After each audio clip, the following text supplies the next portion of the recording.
প্রকৃতির রূপের সৌন্দর্য দেখতে গেলে প্রকৃতিপ্রেমিক মন এবং সেই চোখ থাকা দরকার।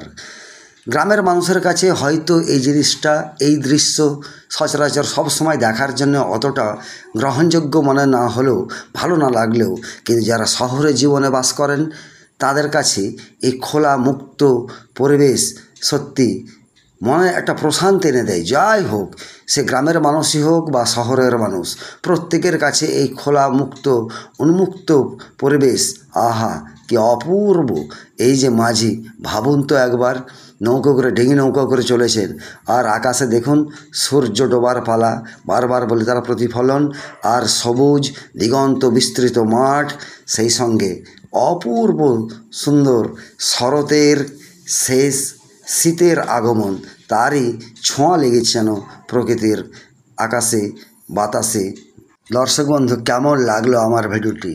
যদি আপনাদের এতটুকু ভালো লেগে থাকে অতি অবশ্যই লাইক, শেয়ার এবং কমেন্ট করে পাশে থাকবেন। ধন্যবাদ, নমস্কার।